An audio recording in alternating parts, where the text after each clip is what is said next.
Hey Savvy people, it's Savvy Nick here, and today we'll be checking out the Ubuntu 21.10 beta release. It's about that time. The beta is getting released within the next few days, which includes a GUI freeze. And probably one of the most exciting parts here is that this release is bringing in Gnome 40 to us, available in Ubuntu, and a few of the apps got updated from Gnome 41. So if we launch the applications, we notice that the application screen is laid out quite differently here. It's because they are using Gnome 40 here. If we go to the right side, you'll notice something pop up. It's showing you a sample from the next screen. If we click over here, then it goes over to the next screen. You can also move and scroll through the applications if you like that instead. You have your workspaces at the top instead of on the right hand side of the screen, and you can click between the various different workspaces. We're currently in workspace 2, but we'll do that in a moment. A lot of users wanted Ubuntu to adapt Gnome 40, but it didn't quite make it for the last release, which was 21.04. But for those users who wanted it in the last release, it has finally came. They're calling this Impish Indri, and there may be a new installer. I did not see it when I was installing this daily build here of what's going to be the beta very soon. Apparently that one is designed in Flutter and actually offers quicker installation because they by default will be using ZSTD enabled compression, which will help us get faster install times compared to previous versions. If we look on the left hand side, we still have the dock here. It just looks a little freshened up, but one thing you'll notice is the trash bin is pinned to the dock now. We have Firefox as the default web browser, Thunderbird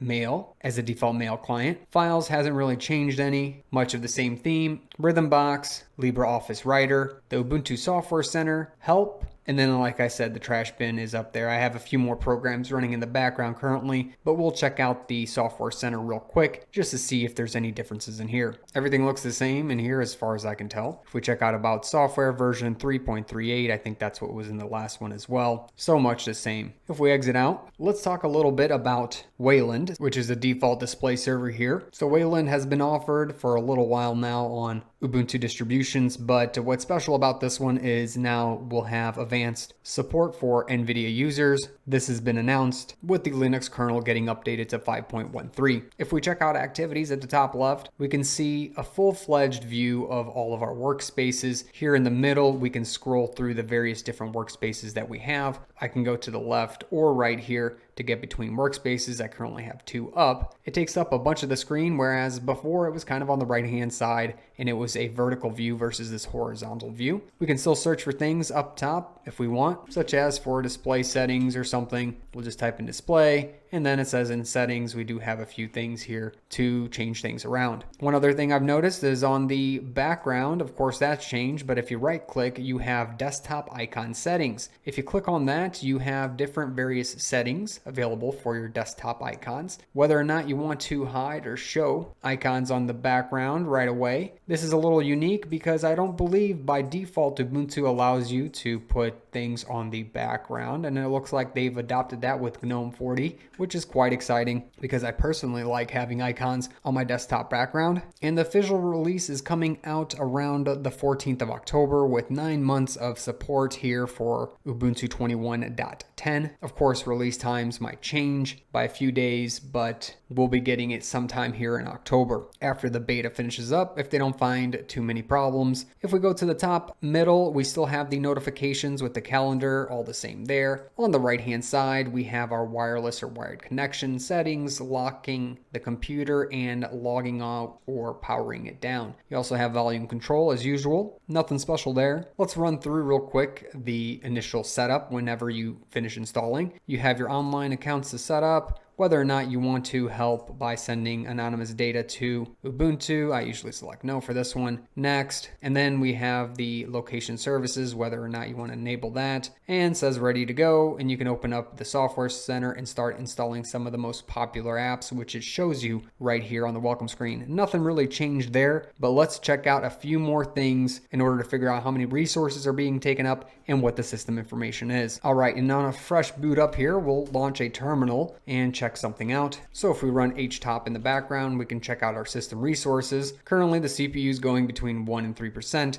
Memory usage is 763 megabytes out of 8 gigs. Available swap is not being used currently, and that's only after 1 minute of uptime here on the computer, so you get a good sense of what the desktop environment and system take as far as memory goes. It's actually not that bad. I'd say it's a little lower than Gnome 3.38 with around maybe 800 megabytes by default when first starting up. We have 106 tasks, 250 threads running, and a whole bunch of background processes. Let's also check out some system information by doing neofetch real quick. And running neofetch, we can see this is Ubuntu Impish Indri, the development version. It's running kernel 5.13, been up for a minute, and has 1,659 packages with 6 snap packages. It's running Bash 5.1.8, Gnome 40.2. The window theme is Iwata and icon set, and the rest of the theme is Yaru. And this is currently being emulated on an AMD Ryzen 7 3700X series processor with 8 gigs of RAM. Overall, I'm really excited to see this release come out at 21.10. Even though it's not a long-term supported version,